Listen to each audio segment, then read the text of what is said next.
Now,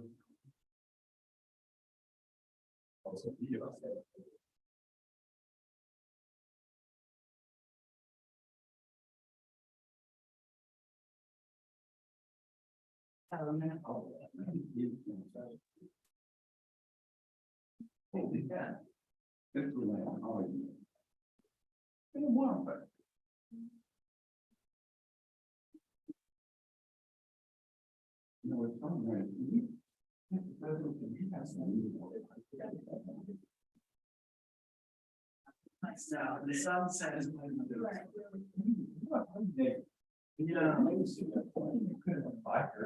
Yeah, yes. Give any idea? Well, actually, outside today, I grew up down in Melbourne, that's the. Yes, you can. Black Gold. No, Black Gold. Yeah, well. For now,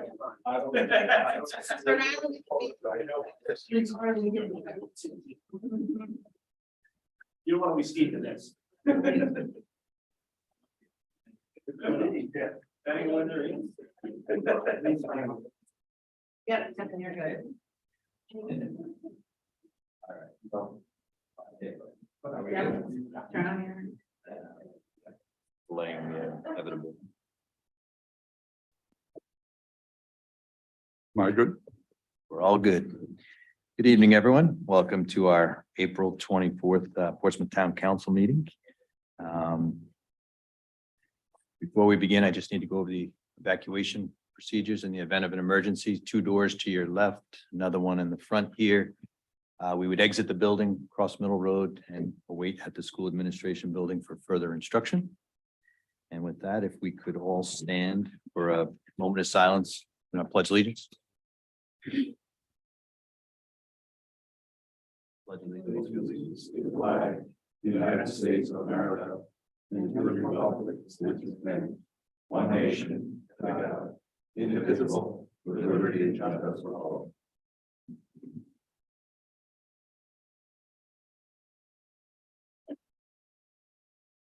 Thank you all.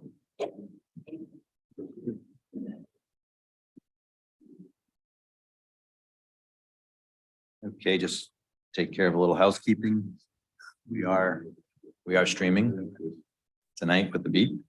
For anybody who's participating remotely on Zoom, you can there's an icon to raise your hand. If you're calling in, *6 will allow you to mute and unmute your phone. *9 will indicate that you have a question. If you're joining us remotely or in person tonight and you do wish to speak, please state your name and address for the town clerk. And with that, we will begin with our roll call. Ms. Abbott. Here. Mr. Gleason. Here. Mr. Hamilton. Here. Mr. Levesque. Yeah. Sorry, Mr. Katzman. Here. Dr. Ryan Here. and Mr. Aguirre. Here. Okay, next item is President's Executive Summary. I do not have any updates this evening. So we will begin with our consent agenda.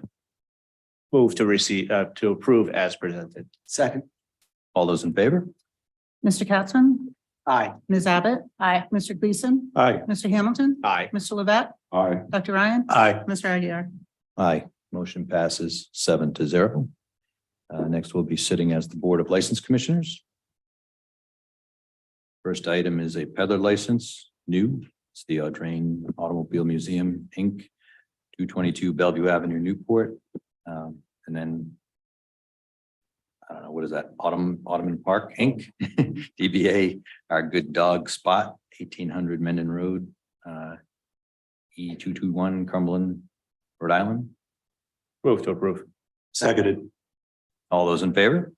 Mr. Katzman. Aye. Ms. Abbott. Aye. Mr. Gleason. Aye. Mr. Hamilton. Aye. Mr. Levesque. Dr. Ryan Aye. and Mr. Aguirre. Aye. Motion passes 7-0. Gotta speak their language, man. Next, we have a request approval for a temporary seasonal expansion of the service area This is for Locals Inc., 657 Park Ave to allow food and alcohol service in an outside dining area from April 2023 until the end of the season. Move to approve with one quick question of. Sorry, I put police chief on the step on the spot, but I'm assuming there haven't been any issues down there.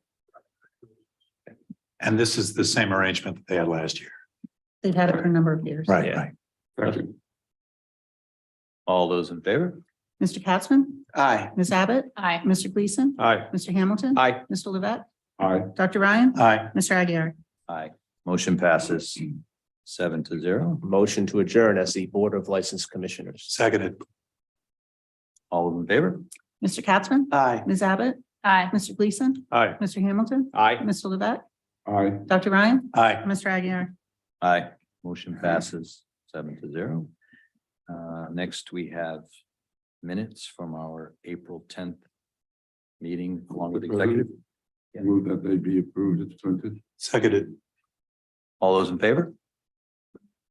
Mr. Capson, Aye. Ms. Abbott. Aye. Mr. Gleason, Aye. Mr. Hamilton, Aye.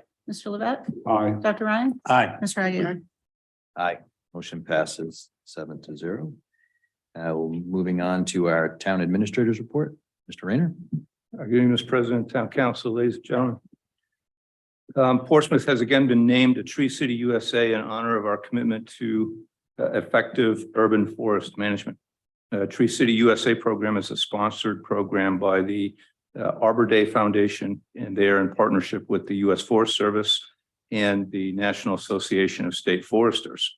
This foundation is a 1 million-member nonprofit conservation and education organization with the mission to inspire people to plant, nurture, and celebrate trees. More information is available on our website at arborday.org. I would like to congratulate our Public Works Department, the Tree Commission, and our tree warden for their work to ensure that Portsmouth remains a tree city. Public comment and input for the hybrid waste management white paper regarding options and issues which must be settled by the council prior to the development of the request for proposals ended on the 14th. We will present the paper with public comments at a council meeting in May for discussion and decision. The consultant preparing a Parks, Recreation, and Open Space Master Plan has completed the draft report. The draft will be reviewed and discussed by the working group later this week, after which a final report will be prepared for the council and presented at a future meeting. Just to remember that the town is still accepting applications for lifeguards and camp counselors for the summer season in the Recreation Department. Applications will be accepted until the positions are filled.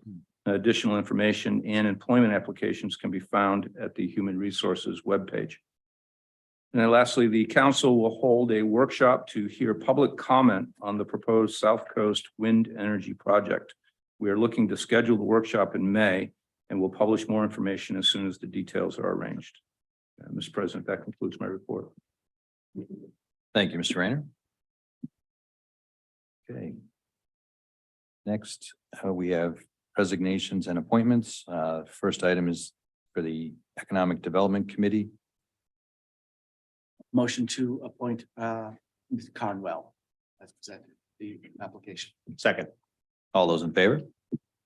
Mr. Capson, Aye. Ms. Abbott. Aye. Mr. Gleason, Aye. Mr. Hamilton, Aye. Mr. Levesque, Aye. Dr. Ryan, Aye. Mr. Aguirre. Aye. Motion passes 7-0. And next we have an appointment for the Tree Commission. Move to approve Ms. O'Hare's application to serve on the Tree Commission. Second. All those in favor? Mr. Capson, Aye. Ms. Abbott. Aye. Mr. Gleason, Aye. Mr. Hamilton, Aye. Mr. Levesque, Aye. Dr. Ryan, Aye. Mr. Aguirre. Aye. Motion passes 7-0.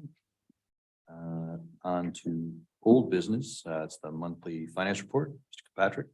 Good evening, Mr. President, members of the council. So as of the end of March, the town was 9 months or 75% through fiscal year 2023. Year-to-date general fund revenues were at 77% of total budget. Expenditures were at 74% total budget. So both trends are still favorable. And just for your information, we've frozen discretionary spending to ensure that those trends continue through the fiscal year end. And that concludes my report. Thank you, Mr. Patrick. Move to receive and place on file. Second. All those in favor? Mr. Capson, Aye. Ms. Abbott. Aye. Mr. Hamilton. Aye. I'm sorry, Mr. Gleason, Aye. Mr. Levesque, Aye. Dr. Ryan, Aye. Mr. Aguirre. Aye. Motion passes 7-0. On to new business. First item, it's a request to advertise for a public hearing for a proposed amendment to chapter 405 zoning article 6, non-standard development, section C, alteration of non-conforming development. Mr. President, I move that we approve the advertisement. All right. Second, do we need to pick a date to have the meeting? If we advertise it, we could have it Second meeting in May? second meeting in May on the 22nd.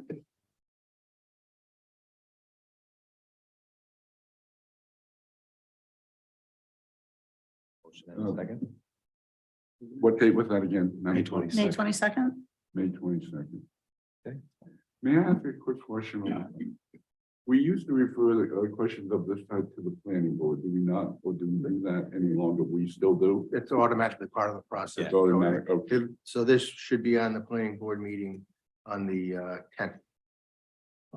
Of May, their next regular meeting. Okay. I would assume that. And then we'll get a advisory opinion possibly. If not, we'll postpone the public hearing. All right, so we have a motion and a second. We do? No, No, no. The next item. You're on deck. All those in favor? Mr. Capson, Aye. Ms. Abbott. Aye. Mr. Gleason, Aye. Mr. Hamilton, Aye. Mr. Levesque, Aye. Dr. Ryan, Aye. Mr. Aguirre. Aye. Motion passes 7-0. Good evening, Council President, members of the Town Council. I am presenting to you the Solid Waste and Recycling Services Agreement commencing July 1st, 2023 through June 30th, 2025. The municipality rate will increase from the current $54 a ton to $58.50 per ton for fiscal year 2024 and $63 per ton for fiscal year 2025. The town did receive a recycling rebate of $3 per ton for fiscal year 2022 because of our recycling rate of 36.2%. They will continue this rebate program in the new agreement. I am requesting your approval to enter this agreement with Rhode Island Resource Recovery. Any questions, comments, counselors? It's kind of the deal. We got a deal for getting rid of our trash. They're the only game in town, so. Mr. President, I do have one question. Sure. Is a target number 35%? Are we trying to exceed that to get a better discount? We don't get a better discount than anything over the 35%, we get the $3. There's none after that. Okay, thanks. Mr. President, I move that we approve the contract as presented. Second. All those in favor? Mr. Capson, Aye. Ms. Abbott. Aye. Mr. Gleason, Aye. Mr. Hamilton, Aye. Mr. Levesque, Aye. Dr. Ryan, Aye. Mr. Aguirre. Aye. Motion passes 7-0. Thank you. And the next item is request to award the Prudence Island Solid Waste and Recyclables Disposal to Lawrence Waste Services. Council President, members of the council, we went out to RFP for the Prudence Island Solid Waste and Recyclable Disposal. We had only one bidder for this project, who is the current contractor right now. I'd like to request the council to award the Prudence Island Solid Waste and Recyclable Disposal to Lawrence Waste Services. Also approved. Second then. Okay, there's no questions, comments, right? All those in favor? Mr. Capson, Aye. Ms. Abbott. Aye. Mr. Gleason, Aye. Mr. Hamilton, Aye. Mr. Levesque, Aye. Dr. Ryan, Aye. Mr. Aguirre. Aye. Motion passes 7-0. Okay, moving on to new business number 4. It's presentation and submission for review, the town administrator's proposed budget fiscal year July 1, 2023 to June 30th, 2024. Mr. Rayner. Good evening. So what we're going to do is we're just going to provide an overview of the proposed budget. Then we'll go into the revenues and then as we have done in previous council fiscal years, we'll do the expenditures Tuesday, Wednesday, and if need be, Thursday.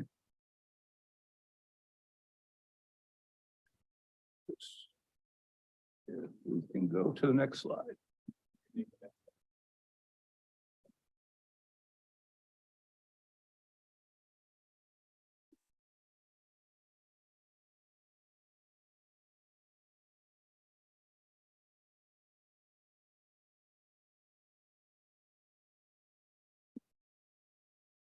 Batteries. Just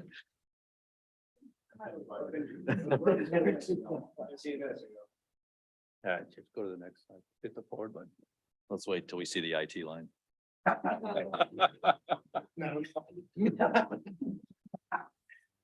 Sorry. Next slide.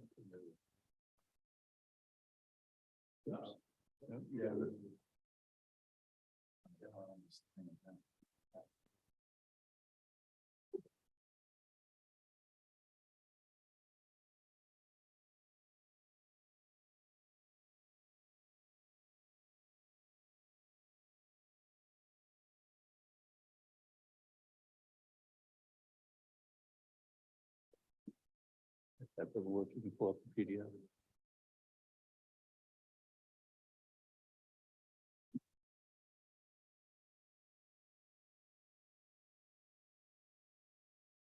All right, now we go to the next slide. Nope. Make sure you share that.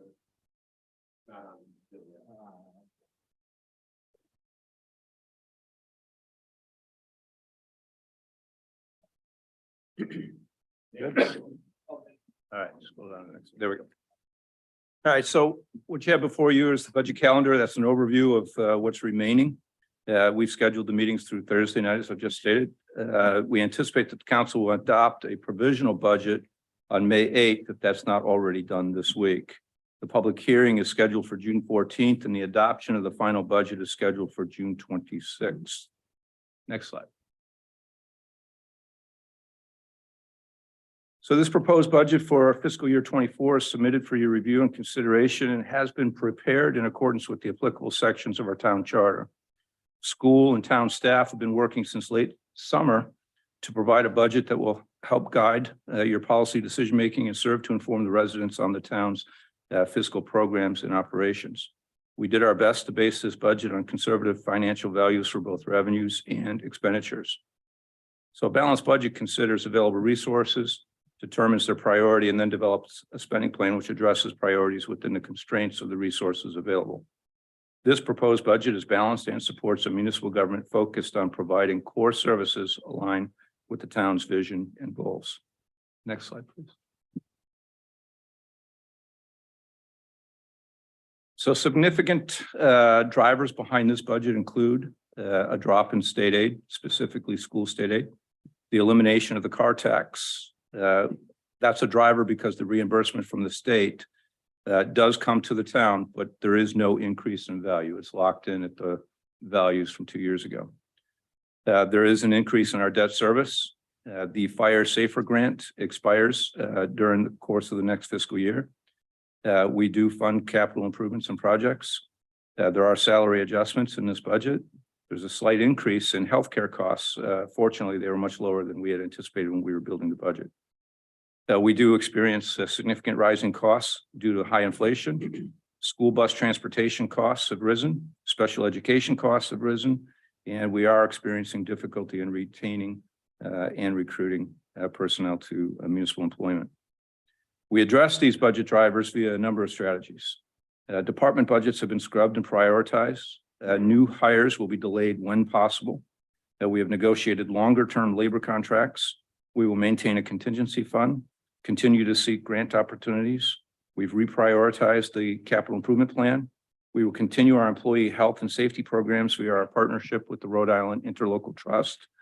We will take on no new bond debt on the government, general government side, and we will continue our mutual aid agreements with surrounding communities. Slide. So some budget takeaways. Obviously, the commitment of the staff remains focused on maintaining high levels of services expected by your constituents in our community. Based on revenue projections and recommended revisions to expenses, I propose expenditures of $71,431,755 from the general fund, which represents a total budget increase of 1.92% over last year and a $2.79 property tax rate decrease from $15.651 to $12.865 per $1,000 in assessed value. Our balanced budget serves to provide services to residents that they cannot provide for themselves and includes funding to maintain our buildings, equipment, and infrastructure. This budget supports funding for prioritized capital improvements, projects, and street paving. It also provides funding for debt service, pensions, OPEB, public safety, our school district, and civic support. Of note, proposed civic support increased 2.46% over last year, but funding for the Portsmouth Prevention Coalition will be funded through the opioid settlement money. So the overall impact on the general fund by civic support will decrease by 0.94%. Next slide, please. As I've stated, we will see an increase in bond debt service this year due to the impact of the school bond, which was approved last year. The debt service on the school bond next fiscal year will be $814,588. But due to the expiration of previous debt, the overall increase in debt service is a little over $650,000. So barring new debt, our next significant drops in debt service will be in fiscal years 37 and 39. Next slide, please. As I've stated, unfortunately, we are seeing further reductions in state education aid. The drop in state education aid year over year is in excess of $250,000. Next slide, please.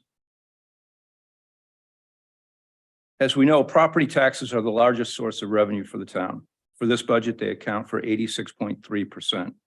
Of note, state aid appears to increase, but this is due to the inclusion of the motor vehicle reimbursement due to the elimination of the car tax. Next slide, please. Here we can see how Portsmouth compares to the state averages and revenue sources. On average, Rhode Island municipalities receive more state and federal education aid than Portsmouth and can draw less required revenue and can afford, therefore, to draw less required revenue from property taxes than Portsmouth.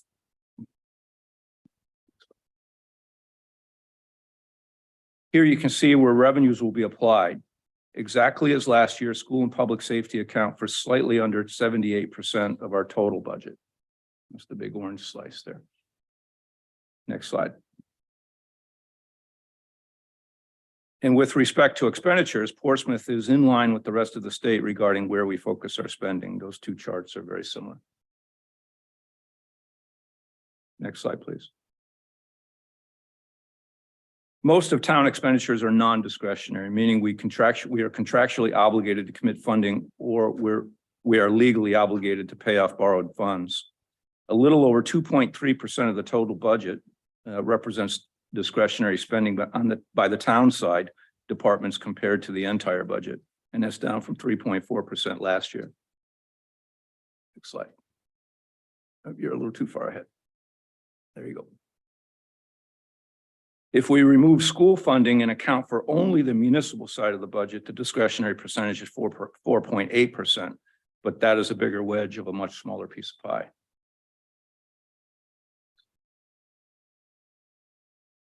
So when developing the budget, we take into account all previously mentioned methods and the drivers. But in the end, we have to consider the impact on the tax rate and what is allowable under law. These are the metrics we factor into our consideration of the proposed tax rate. In addition to expenditures and non-tax revenues, we have to consider the tax cap, the levy required to balance revenues and expenditures, how much tax will actually be collected, and the assessed property values. Next slide, please. So when referencing the tax cap, we're referring to the law which limits allowable revenue growth from local property taxes to no more than 4% year over year. The amount needed in general property taxes referred to the levy for this proposed budget is $61,904,267, or 3.75% over last year. Our tax revenues come from three primary sources: residential property tax, commercial property tax, and tangible property tax. The Portsmouth commercial tax base is relatively small compared to the rest of the state. Additionally, Portsmouth charges the same tax rate for all three of those classes: residential, commercial, and tangible. Hence, our reliance on residential property tax revenue is skewed higher than the state average.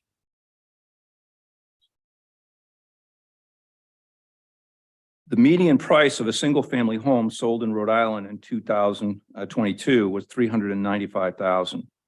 This chart depicts the median FY22 tax burden relative to the other municipalities and relative to the state median tax burden of $5,464.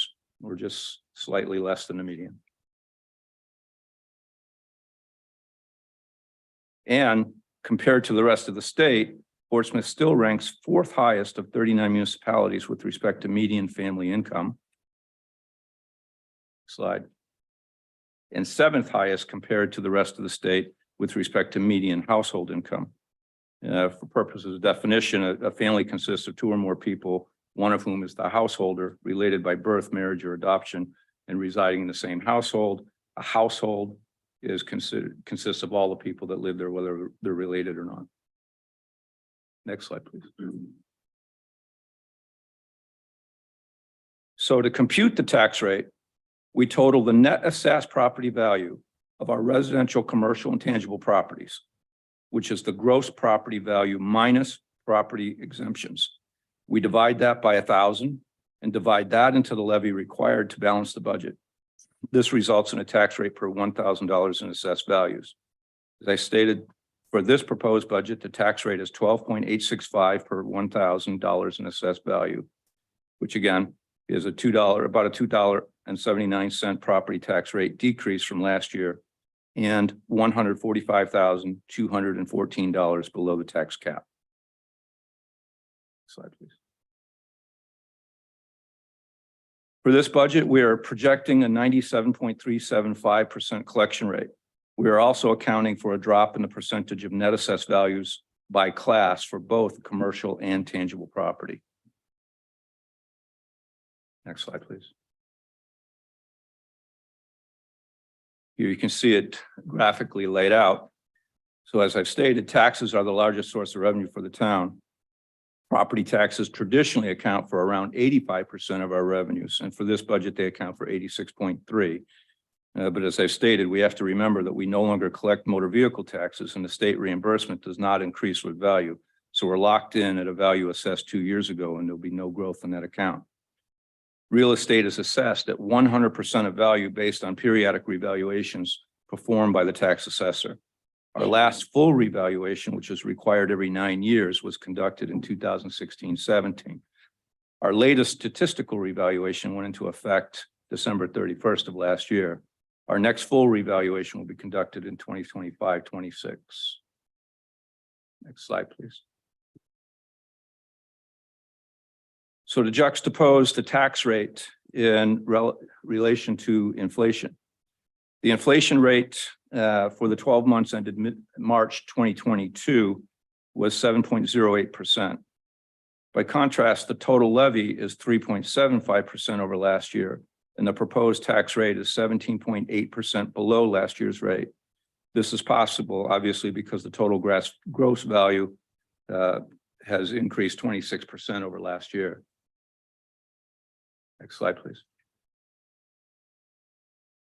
So to put the proposed tax rate in perspective relative to inflation, the growth in value of a median value home over the last 20 years has been 240%. In absolute dollars, the tax on that home has grown 228%. However, the cumulative inflation rate over the last 20 years has been 64%. So when you adjust that tax from 20 years ago relative to inflation, the tax rate has actually decreased 14% if we use the current tax rate of 1565. It would be 29% if we use the proposed tax rate. The bottom line is home values are increasing faster than inflation. The tax rate is not keeping up with either. Next slide. No, too far. There you go. So here's a comparison of our fiscal year 22 burden relative to the rest of Rhode Island. Our tax rate was 19th lowest relative to the rest of Rhode Island, so we were in the bottom half. Our proposed tax rate of 12.865 would place us well into the bottom third for the state. There you go. So relative to cities and towns with like services, we also ranked in the lowest half. Our proposed tax rate would put us in the bottom quarter of towns and cities offering full service police and fire departments and their own K through 12 school district.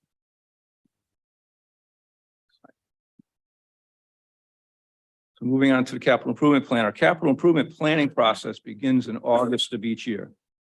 Capital needs are reviewed and assessed across all departments, and revisions and updates are made as needed to the long-range capital request plan. From there, the proposed fiscal year capital improvement plan is drafted and then incorporated into the proposed budget. Next slide. Here's a recap of our proposed CIP. Of note, we will address needed town hall access improvements, IT upgrades, equipment and vehicle replacement, continued fire station renovations, police building security improvements, work at both Glen Farm and Glen Park, and recreation area improvements. These proposed capital improvement projects total $608,823.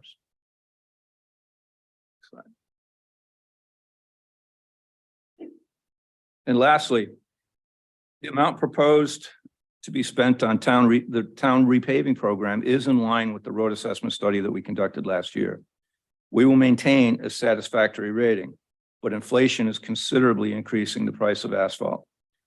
We will continue to monitor and assess our road rating every year and propose funding is needed to maintain and increase our town's pavement condition.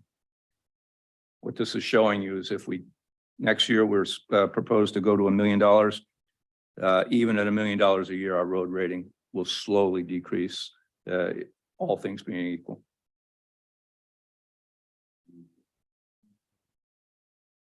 So in closing, I'd like to reiterate that the budget is the most important short-term planning tool at your disposal. It is a plan wherein we establish service priorities for the community and a method to continue providing those services in a fiscally sustainable way. I deeply appreciate the hard work of a very diligent staff. They're truly committed to excellence in government, and I'm very proud of them all. Lastly, I want to extend a heartfelt thank you to the school administration and committee, the town committees who dedicate their time and service to our community, civic leaders for their valuable input and insight. So, Mr. President, that concludes the overview. And then we can jump into the revenues. Mr. President, will there be any comments at this point, or do we wait? I mean, I was going to ask if this is the overview. Just ask if there were any questions from counselors. Obviously, as we dig into the department by department, we will have an opportunity to ask questions at that point as well. So, Okay, what if I want to make a comment about the overview? All Yeah. right, make I will try not to tax my fellow council people. Just wanted to make a few points. You pointed out one thing is debt service is still against the town side of the budget, is it not? Yeah, it's paid for by the town. Now, I think in year 3, we'll start getting a housing reimbursement. So there is a reimbursement for this for the school projects. There would be some reimbursement back to the town for the value of the capital work they're doing with the school bond money. Okay, but nonetheless, when the bond comes on, regardless of where it comes from, it's on the town side of the budget. And part of your budget indicated that there was a certain amount of increase on the town side. And I'm assuming that was because of school budget, a school bond issue. Correct. The school bond went up it added a little over $800,000 to our total debt service. However, there was some debt that expired. So the net increase will be about 650,000 or so, somewhere around there. The other comment there was a couple of other comments, but I'll try to be brief. So when you discussed the limitations on our ability to levy, there was no mention of the fact that part of the reduction in the state aid to the community is based upon the increase of the value of the property within our community. Correct. That is actually the biggest driver in the school funding formula, but there is a disconnect between the school funding formula and the tax cap law. The school funding formula takes into account the growth in your gross net asset value, which has grown obviously way more than 4%. But in the school funding formula, that is a metric that determines this town's or city's ability to fund the school. That skews the growth in the property value skews our ability to pay because we can only go up no more than 4% year over year. That was a very good explanation of what is one of the most Byzantine constructs I think we have in this state, is that we are being punished for the increase in value and therefore having funds reduced based on that increase in value. But because our levy remains, the cap on the levy remains the same, we can't really adjust for that. And that's Correct. problematic. We could never, you can never tap into that growth. Right. In the old days, actually, it used to be based on the tax rate and you could tap into that growth. Not another history lesson, but anyway. People were a little concerned at the beginning of the year, I'd say, because they got revaluations in the mail. Now, you indicated that I believe the overall tax rate is going to be reduced. Is that a fair statement? Correct. Okay. So in fact, in a revaluation is always supposed to be revenue neutral in any event. Okay. But many of those people who were concerned, if they did not see a statistical, well, in any event, they will probably see a much more modest and perhaps even a reduction in their actual rate based upon the fact that the rate is going down. Yeah, that's certainly possible. There are definitely going to be properties in town that will see a lower property tax burden compared to last year.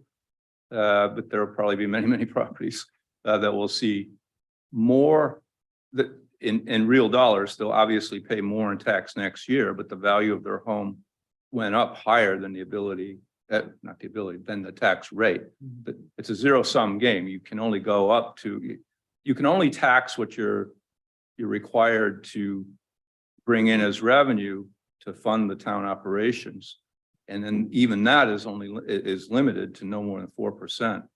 So as an example I gave the other night, I mean, we could have somebody come in and build a piece of property that's worth an astronomical sum in Portsmouth, to the point where the tax rate could go way down because that rate determined by the value of their property would fund the entire budget. But property's values, everybody else's property values would still go up or remain the same. So like I say, it's a zero-sum game. It's a seesaw. No, and once again, it is a little Byzantine, but I do think that most of the people who were, sticker shocked may find that it is not as much a consideration as they originally had, were worried about. Okay, that's it. Thank you. Okay, Mr. Rayner.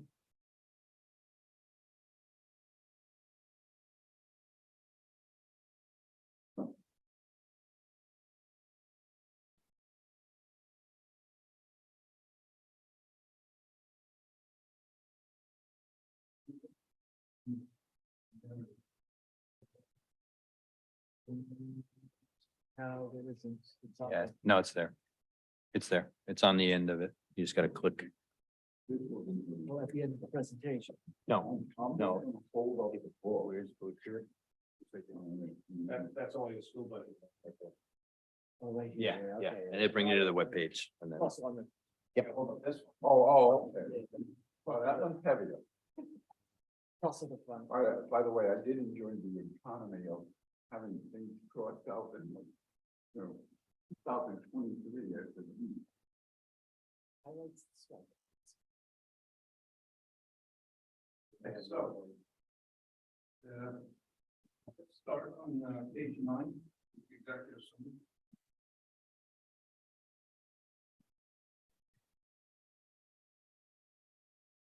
And so based on revenue projections, as I stated, proposed expenditures of $31,755 from the general fund, which represents a total budget increase of 1.9% over last year. Our anticipated property tax rate is 12.865 per 1,000 in assessed value, which again is about a $2.79 or 17.80% decrease from last year. Highlighted at the top of the page, you can see that this budget proposal puts us below the 4% cap at 3.75. In dollars, this means we are $145,214 below the maximum levy on residential, commercial, and tangible property. So if we go to the revenue summary on page 10. There you go. You can follow the bottom line numbers here, or you can track with me starting from page 15. So if you'll go to page 15. So on page 15 and 16. Mr. President, can I make one other request? Yeah. When you were doing your initial presentation, you indicated that the ones that were discretionary and non-discretionary. I assume all contractual obligations are non-discretionary. I imagine most utilities and other things are considered also non-discretionary. Correct. All right. So is it your intent to highlight what you might refer to as discretionary expenditures along the line? I can add that in tomorrow when we start talking about expenditures, but I think it becomes pretty apparent when you're going through for every department or division. You'll see the first page, salaries, benefits, taxes, that's non-discretionary. And then when you get into the operations, there's some in there that is non-discretionary, some of it is discretionary, but Those are the utilities, the postage, yeah, all of the Copier things, and paper, most of them do not really amount to a significant amount of. the right. And then budget. you have to be careful not to say, like, okay, the copier line, that's discretionary. Well, you still need some No, of it. you Maybe do. some of it can't, No, I just want to, have that clear because a lot of times people will look at it and think, and it really is non-discretionary. There is a very little, other than finding economies, if you can do that, but very little of the budget. Most of them are obligations or keeping the lights on. correct. Okay. I'll take your word. I'll see them as we go. Okay. So anyway, so on page 15, the tax levy details are listed, starting here on page 15 and 16. So on these two pages, you can see how the estimated certification of the 2023 tax roll, which is used for fiscal year 24. So you can see how the estimated certification for that tax roll in each tax category, the anticipated tax rate per 1,000 in assessed value, and the estimated collection rate are factored into the computation of projected tax revenues. So that's all laid out here, and then it gets plugged into the rest of the budget. So if we go to page 17.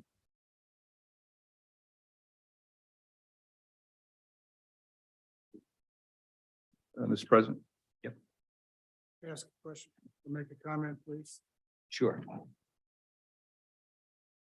Thank you, Mr. President. Larry Fitzmaurice, 50 Crispin Court. I want to bring the council's attention to the residential portion of the tax levy. And in these matters, I'm talking about only the levy. The levy goes up 6.2% in this budget, which is a departure from past practices, certainly in its volume. I don't recall any year in which the residential property taxes went up this much, but I haven't checked them all yet, so. But I don't believe that there is one. That's an awful lot of money. And want to emphasize that while our property values may have increased by 32%, the numbers are correct, and I'm sure they are.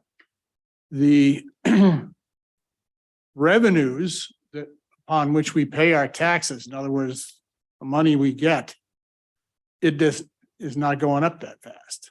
So yes, our values may go up relative to the tax rate, but our incomes don't. And that's the rub here. 6.2 is a heck of a lot of money to be putting on the ballot. Even not putting on the ballot, but putting on the bill that goes to our taxpayers.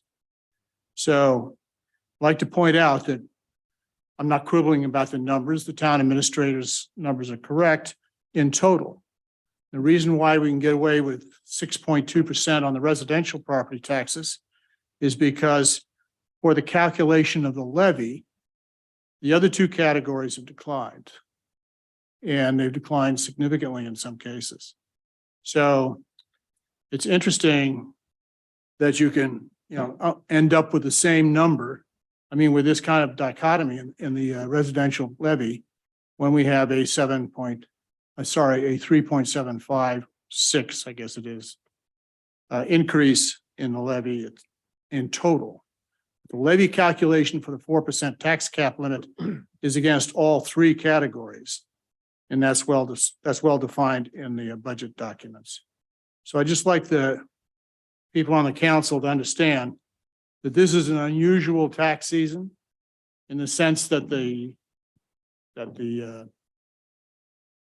town's residential property taxpayers are expected to pay a much higher increase in property taxes. Thank you. Thank you, Mr. Fitzmaurice. It's a very accurate point. The levy on residential will be 6.198, but then it drops almost 12% on commercial and almost 21% on tangible. And that's because there's a significant drop in the percentage of net asset values for both of those classes. You have to couple that together with, and again, I harped on it twice, the loss in motor vehicle revenue. That is now frozen at a value that was assessed 2 years ago. Had that not happened, the projected motor vehicle tax revenue last year, I didn't calculate it for this year, would have been well over $600,000. That's revenue, and it would have been even higher this year. That's revenue that we'll never receive. However, that's tax that wasn't paid. It shifts from one hand to the other. I get it. But that's tax that people didn't pay last year or this year. You didn't have to pay a motor vehicle tax.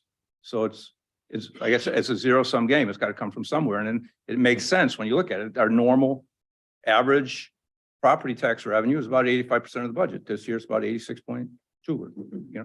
So I get it. We did everything we could to keep it where it was, but I did tell you in January that this was going to be a very difficult year. We're looking at historic inflation. All I can say is it is what it is. And he's absolutely correct. Well, and to further compound it is we just do not have a large commercial tax base to help offset the residential. That's something that is another factor. We just do not have a large commercial tax base to draw on. Most of our commercial industrial land that was prime has all been converted over to high-end residential homes. So that's just the facts. It's something that we have to deal with putting, as you go through the budget process. But as you mentioned, there is, you're not paying the motor vehicle tax, but you would have. So I think we're still feeling it in our pockets. Understand, we're all feeling it. And I think we have to look, maybe an option is to look at how to expand that commercial tax base, but we've tried. And we just do not have enough infrastructure to support any type of, commercial industrial expansion in our town. So unfortunately, we do have to rely heavily on the citizens. So, Mr. President, I would also suggest that the community has never shown a great interest in having any industrial commercial activity within the state, within the town. And while I think we have to keep in mind the condition of the state and the country, we have, I think, a fundamental responsibility to keep, if you will, the structure and the quality here that so many people opted either to stay or to come to. And while sometimes that will reflect a burden, it does, property tax is a burden. But nonetheless, it is to maintain what people desire. Thank you, Mr. Levick. Thank you. Mr. Rayner? So here on page 17, we'll start with the revenues outside the taxes. Or actually, I'm sorry, I believe on 17, my eyes aren't as good as they used to be. Yeah, this is property tax revenue. So once you subtract out the allowances for the uncollectible taxes and you add back in the allowances for prorated taxes and prior year collection, we project the net property tax revenue to be $61,644,280. If we go to page 19. So here at the top of page 19, we start with state aid. Unfortunately, for fiscal year 24, state aid for schools will again decrease this year by over $250,000. In total, state aid will decrease next year by over $168,000 or 2.4%. We project state aid to total $6,846,346. Now, this is obviously as projected in the governor's budget, and we won't see a state-approved budget, I anticipate, until the very last week of June, if then. Okay, we'll start department revenues. So just below state aid, we have town clerk. So in projecting town clerk revenue, we considered the continued cooling of the market and increasing interest rates. The amount budgeted in real estate transfer fees for fiscal year 24 is the average of the lowest amounts of actual revenue received so far in 2023. Obviously, that was overestimated last year. So overall, we project a 54.98% decrease in the town clerk's revenue for a total of $573,000. Next page. So for finance, we are seeing increased revenue and interest income. The central banks are obviously committed to keeping rates higher for longer to fight inflation. This is good for deposit rates. So we have consolidated our cash accounts, which has resulted in greater compounding interest. We are currently earning 2.91% on approximately $15 million. If you recall, there was an atypical influx of finance revenue last year due to the closeout of the Portsmouth Septic Fund. Overall, we project $105,600 in finance revenue for fiscal year 24. Okay, if we move on to the tax collector revenue, so at the bottom of that page, we're projecting a slight decrease in municipal lien and penalties and interest fees this year. As Matt would say, our tax collector, we've gone after all the low-hanging fruit.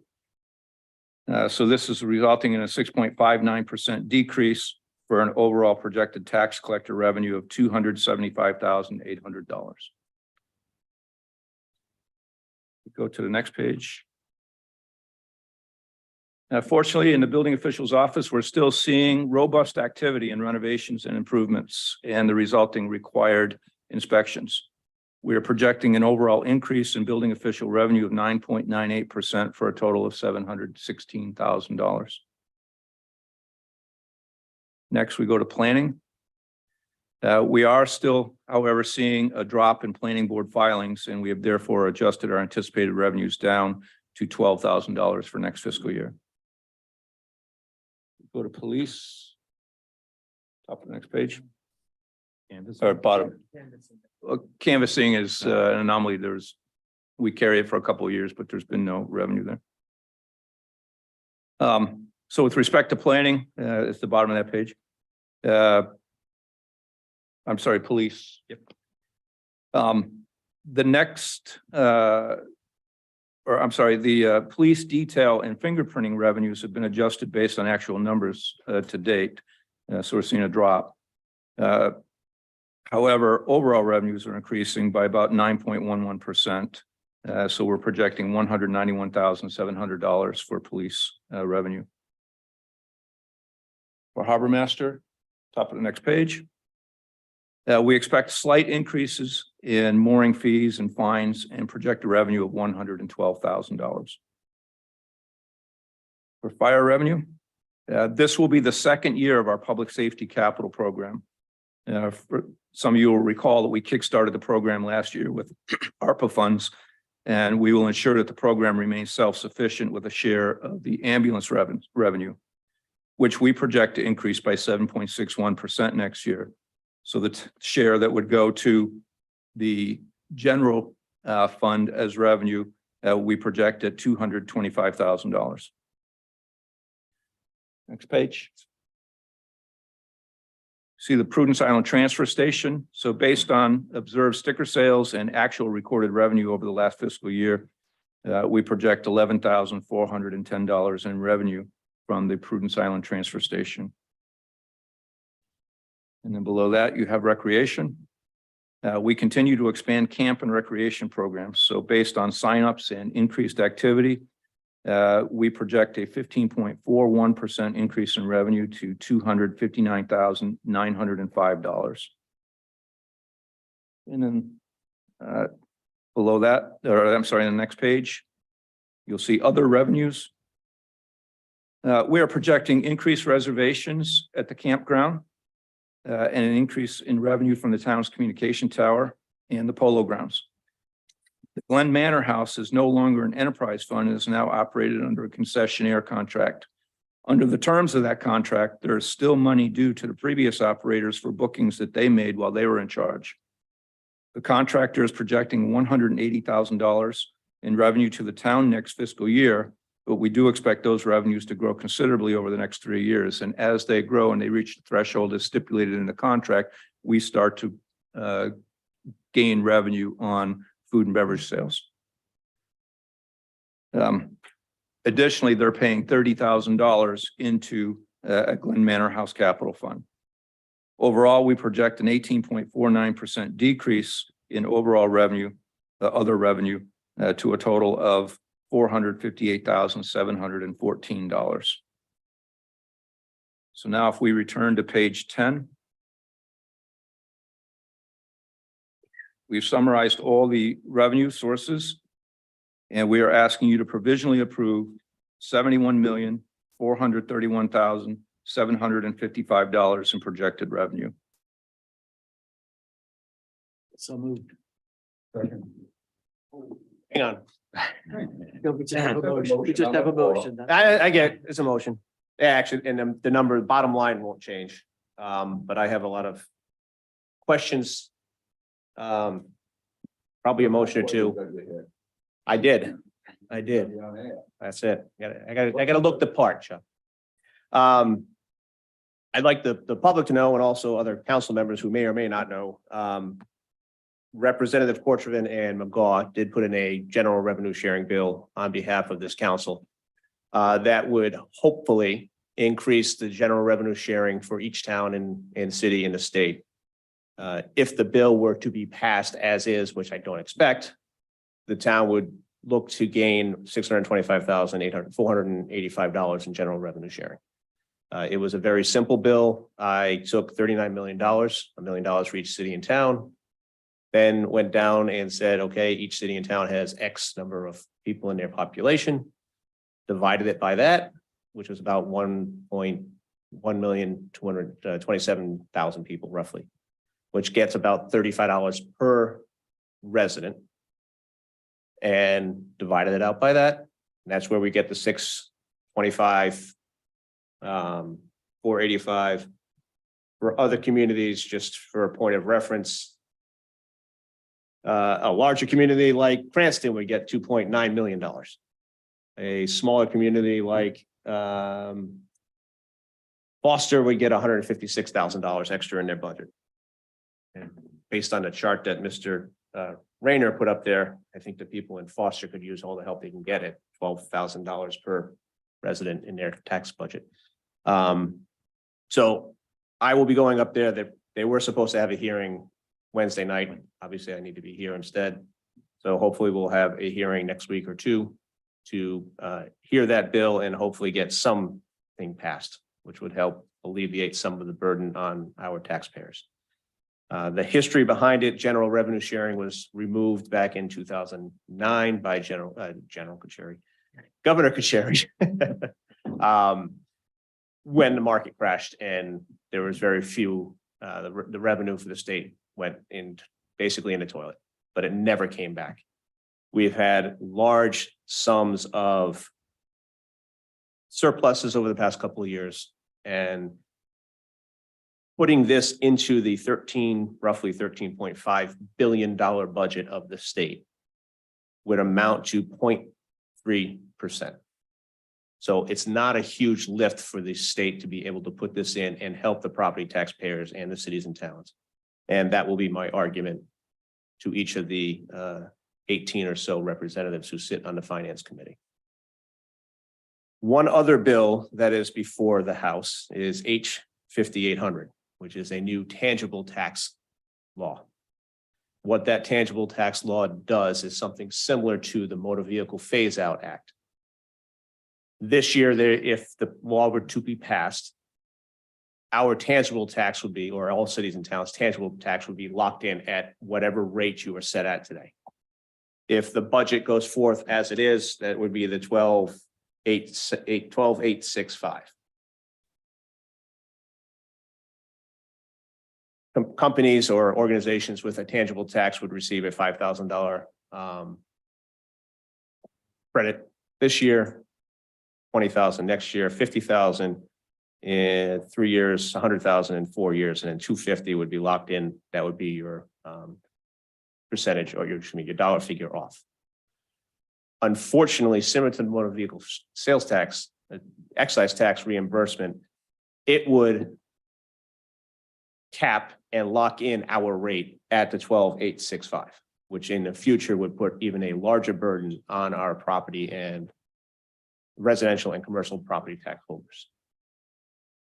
And because we've had such a large increase this year, I would like to make a proposal that we change the tangible tax and actually don't change, leave it where it is at 15,651. Mainly because it's not going to change. It actually would. The tangible tax this year is down $5 million over last year. So organizations that have a tangible tax wouldn't be seeing a tax increase. They would be basically be flat. They also have the ability, unlike property tax owners who, after the SALT was removed, which is your ability to write off your state and local income taxes or taxes, was removed a few years back by the federal government. Organizations with good accountants can depreciate off a lot of their tangible taxes and can thereby absorb it a lot better than Mr. and Mrs. Q, John Q, public homeowner. So if we were to, and I will make an motion that we leave the tangible property tax at 15,651, that would decrease the, and I'm going to have to ask Matt and Rich to do these numbers and Ryan to do these numbers final, but that would decrease both the residential and the commercial property tax mill rate number down to about 1279, which doesn't seem like a lot, and it's really not a huge number. But when you start talking about jumping off points for next year's increase and the year after that's increased, if you have a $500,000 assessed value home, you're looking at roughly $45 this year. Is it a huge number? No, but is it something? Yes. Some people, as Mr. Levesque had mentioned earlier about their reevaluations, generally it's a third, a third, and a third. 30% of the people see it go down, 30% of the people say about the same, and 30% of the people go, oh my God. So this is hopefully helping out those people who got the oh my God bill. It's helping out everybody else as well, but that little bit can help. Somebody who saw their house go from $500,000 valuation to $900,000 valuation because of the neighborhood they happen to live in. will see a good amount taken off of their bill. So I would like to make a motion to, I think I already did, but to leave the tangible tax rate at 15,651. And if the bill passes at the House, that will lock in our rate at 15,651 rather than the lower rate of 12,865. Council, Council, if I understand you correctly. So we would provide a different tax rate for tangibles? Correct. And the other reason for it is when we do a reevaluation, we only reevaluate real property, your commercial, your land, your home. We don't reevaluate the tangible taxes. It just gets swept in with everything else. Well, one of the ideas is tangible, just like cars, there is another way of valuing. You don't do a valuation as you do with real property. The other thing I will tell you is that there is a difficulty because most tangibles are movable. So that if you in fact impact a tangible property, what people do, they register their cars in Florida, or they can move. If you're a business like Chili's and you have a place over in, Massachusetts, you just move anything because normally they're assessed at the same time, you're tangible on that same December 31st date, unless that's changed. So I think it's a difficult area to get into. I'm a little apprehensive that we might. Would it help you to know that most of our tangible taxes aren't movable because they're on the poles outside and under the ground? Okay, but the difficulty in that is that you mean the utilities. Correct. Okay, somebody pays for the utilities. They do, you and I. Yes. And I'm if not, I'm not sure. mistaken, they doubled our rate this year, so I'm not really gonna cry a river for the utilities. But they're not gonna see an increase in tax from last year to this year. It's gonna stay essentially the same. In fact, for the most part, it's gonna go down because it's a $5 million less tangible tax than we had last year. So I think at this point, with the cost of living, our job as council should be to help out our property owners and our homeowners as best we can. Yeah, the last thing I said, and it did help me a little bit to know, but I will tell you that increases in rates in almost any sort of tangible property will have an adverse impact on the people less able to afford. Your electric bill is for a person with less income might be 20% of their budget as opposed to, the fellows down at the mansions or something, it is not even a part of their budget. They don't even think about it. So that's my apprehension. I don't know that your plan actually would impact it one way or the other for the average homeowner, but that would be my apprehension about taxing a utility. It shouldn't because their tangible costs have gone down unless they're gonna string brand new lines to our houses. A new pipe through the bank. Or well. I mean, if Cox follows through and puts fiber optic through the town, I would assume that their tangible tax is gonna go. They are. I don't know what it is, but the hang wire. If I may, it's a good question.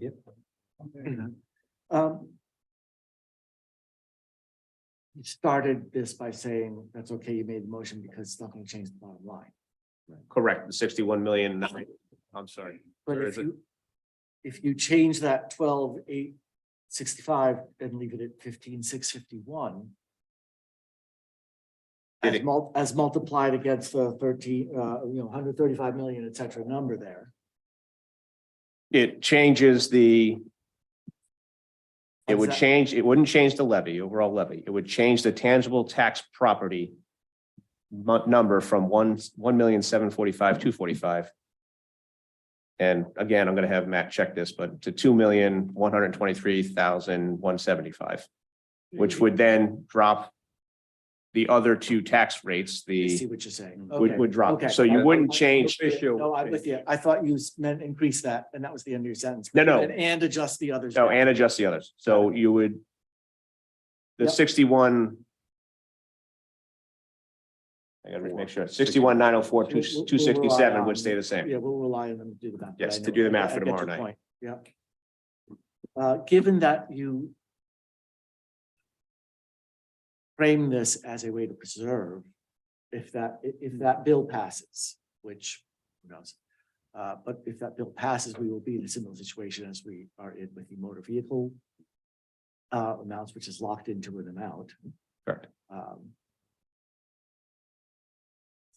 Such as it is a bulwark against that.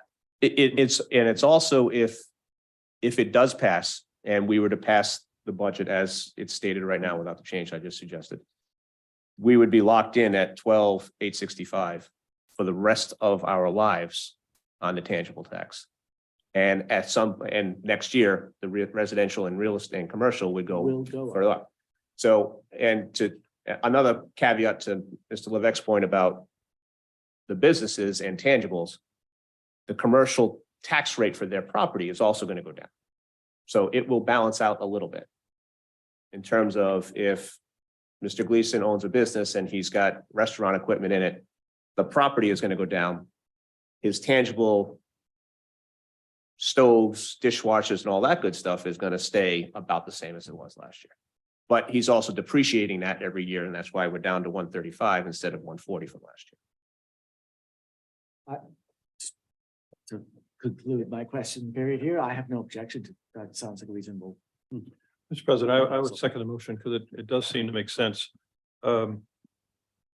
Just going back to original discussion a while back, do other communities deviate residential rates versus commercial rates? Yes, some do. I mean, Yes, has that ever been considered at the council level? I know it's off I the don't- subject somewhat, but not during my tenure, but if you go to page 12 of the budget,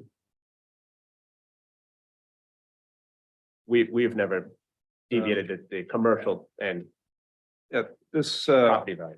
this is published by the Division of Municipal Finance Oh, every yeah. year, and you can see that Some it of- doesn't, it might be hard to see up on the screen, but there aren't that many communities that have the same tax rate for all classes. Right.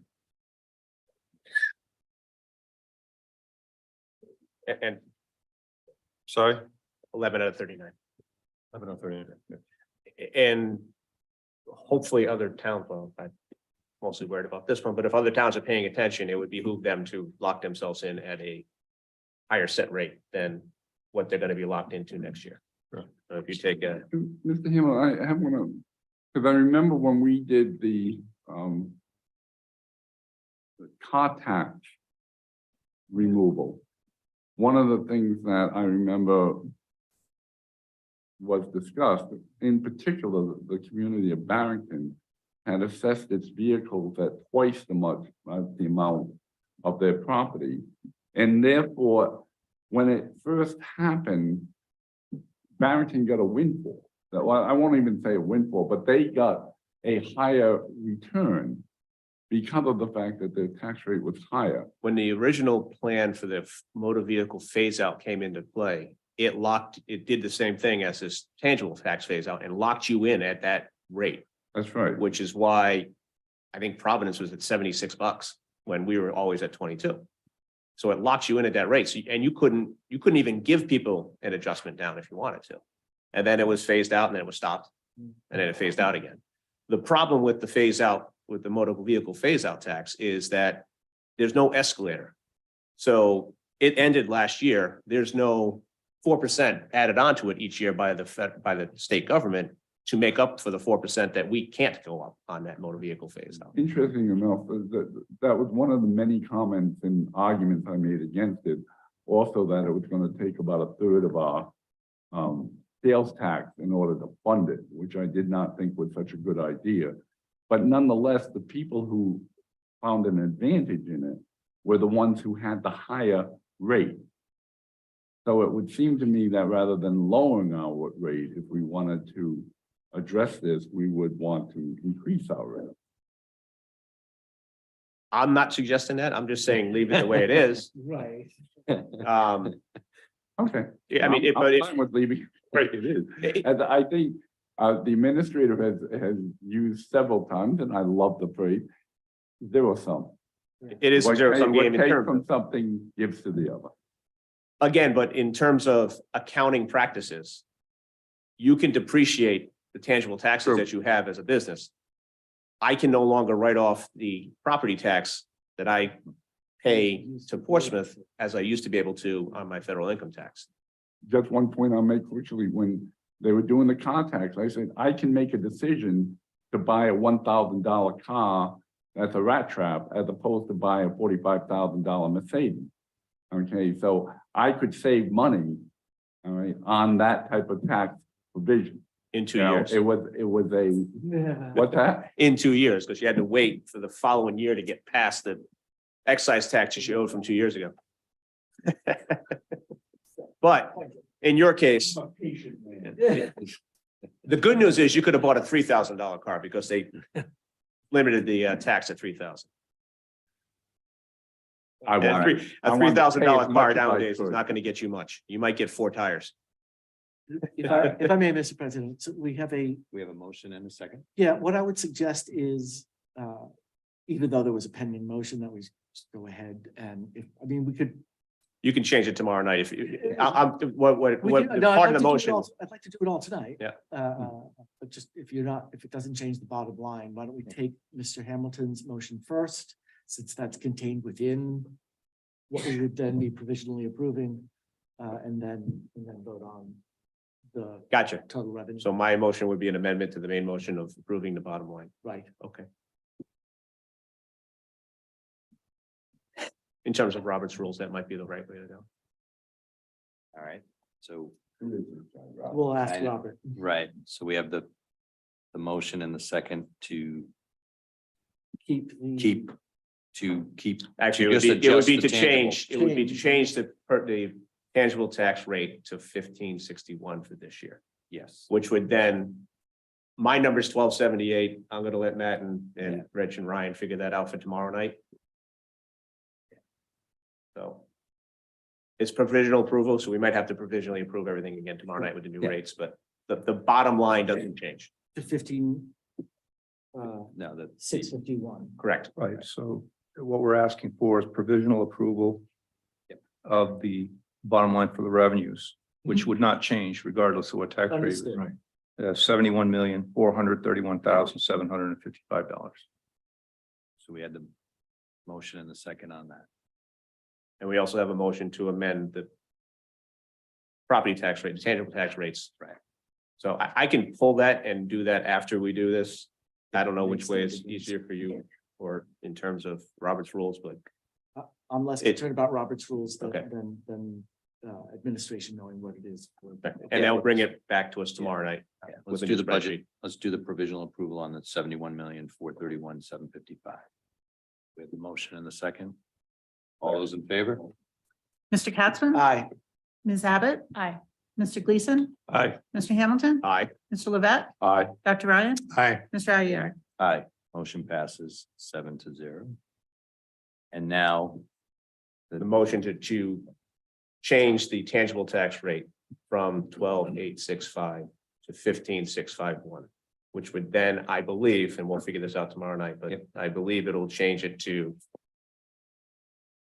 The commercial and real the estate. commercial and real estate property taxes to 12,784. But deferring to. Staff to make the Support, final yeah. numbers. That's me and my calculator. And second, I think Mr. You went Gleason three already decimal. seconded, Okay. but, all right, Mr. Gleason did. Okay. Can we vote on this if we're not certain of that number? yeah, We're because we'll fix it tomorrow instructing night if we them have to. He's pretty good with his. We're third being decimal. very tentative here. Mm, It's not a difficult calculation. Right, I'm doing. that hurts. Why did me not?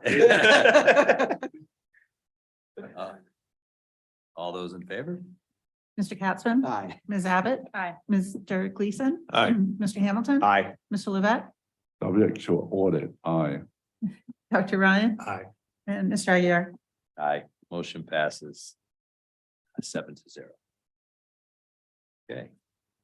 So that gets us through the revenue and we'll begin So tomorrow evening with if we- expenditure. Following tradition, we'll do school They'll present first. Then we'll go police, fire, DPW. And then generally we do the rest on Wednesday night. Excellent. Correspondence. Next, we have. Got to flip pages here. Yep. Next, we have correspondence. Motion to receive and place on file. Second. All those in favor? Mr. Capson? Aye. Ms. Abbott? Aye. Mr. Gleason? Aye. Mr. Hamilton? Aye. Mr. Levesque? Aye. Dr. Ryan? Aye. Mr. Aguirre? Aye. Motion passes 7-0. And then future meetings, as we just stated, tomorrow night, April 26th, we'll continue with budget. And then on April 27th, if necessary, we'll continue with budget. I'm sorry, April 25th, tomorrow night. April 26th is Wednesday. April 27th is Thursday if needed. Then first meeting is May 8th and May 22nd.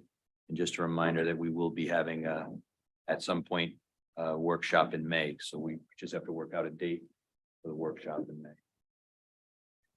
I don't have to worry about it. Motion to adjourn. Seconded. All those in favor? Mr. Capson? Aye. Ms. Abbott? Aye. Mr. Gleason? Aye. Mr. Hamilton? Aye. Mr. Levesque? Aye. Dr. Ryan? Aye. Mr. Aguirre? Aye.